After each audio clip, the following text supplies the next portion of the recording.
আপনারা দেখছেন সংবাদ শিরোনাম।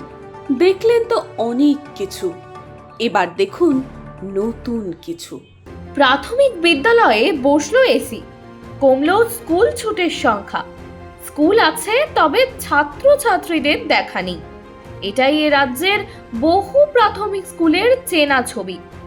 এই ছবিতে বদল আনতে এবার নদিয়ার হবিবপুরের দোহারপাড়া প্রাথমিক বিদ্যালয়ের ক্লাস ঘরে বসলো এসি। তীব্র গরমে শরীর জোড়োতেও যদি স্কুলে আসে ছোটরা, তাহলেও কিছুটা অন্তত শিক্ষা দেওয়া যায় তাদের, এমনটাই ভাবনা স্কুলের শিক্ষক শিক্ষিকাদের। তবে এতেও ফল মিলেছে বলে দাবি এই স্কুলের শিক্ষক শিক্ষিকাদের। স্কুলের প্রধান শিক্ষক জানায়, এই প্রবল দাবদাহে এবার অনেক আগেই স্কুলে ছুটি পড়ে গিয়েছিল। স্কুল খোলার পরেও গরমের তীব্রতা একটুও কমেনি।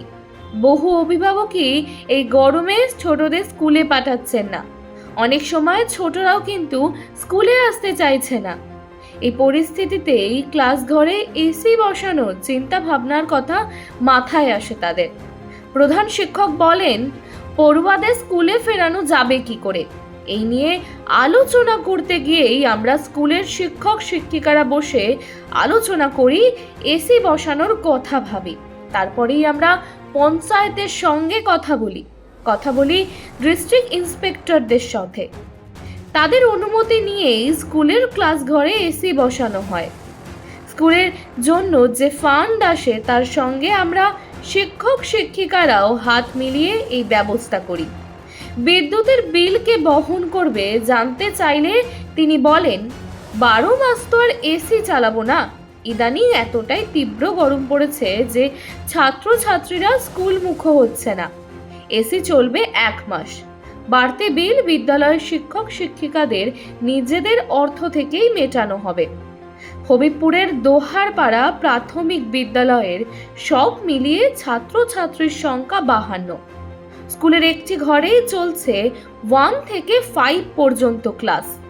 ঠান্ডা ঘরে বসে ক্লাস করতে মজা পাচ্ছে ছাত্রছাত্রীরাও।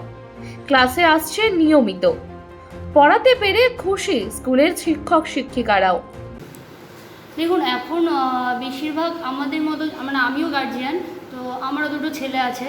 এবার আমাদের মতো প্রত্যেকটা গার্জিয়ানেরই চিন্তাভাবনায় এখন এটাই চলে যে প্রাইমারি স্কুলে, মানে সরকারি স্কুলগুলোতে কিছু পড়াশোনা হয় না, তাই ম্যাক্সিমাম আমরা সবাই চেষ্টা করি যে আমরা বেসরকারি স্কুলগুলোতে দেবো, সেখানে অনেক বেশি ভালো পড়াশোনা হয়।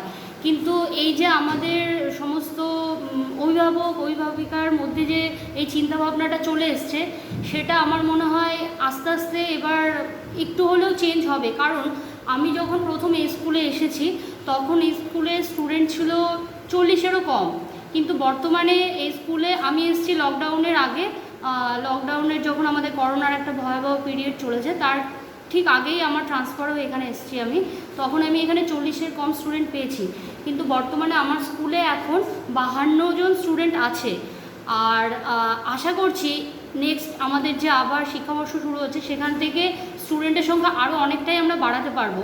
কারণ আমাদের স্কুলের এখন যা পরিকাঠামো আমরা অনেকটাই চেঞ্জ করতে পেরেছি, যাতে বাচ্চা, মানে মেন কি আমরা ভাবি যে সরকারি স্কুলে তো এই টয়লেট নেই ভালো, বাচ্চারা গিয়ে ওখানে টয়লেট করতে পারবে না, ক্লাসরুম নেই, ভালো জলের ব্যবস্থা নেই, ওই বাইরের কলের জল খাবে। কিন্তু এইগুলো চিন্তাভাবনাগুলো এবার আস্তে আস্তে পাল্টে যাবে। কারণ আমাদের স্কুলে এখন আমরা যথেষ্ট ভালো টয়লেটের ব্যবস্থা করতে পেরেছি।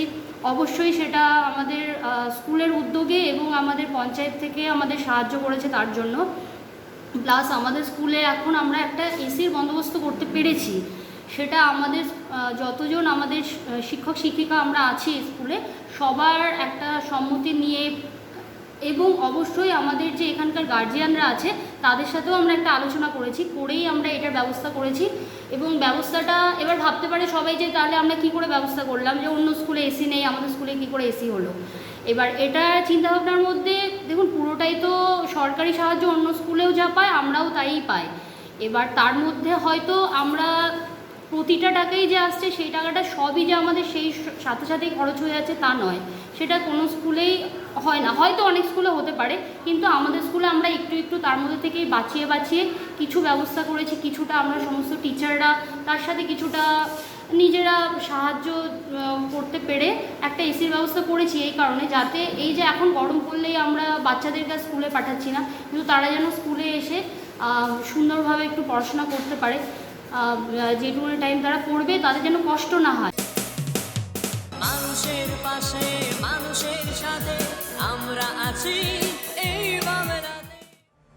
আপনারা দেখছেন সংবাদ শিরোনাম। দেখলেন তো অনেক কিছু, এবার দেখুন নতুন কিছু।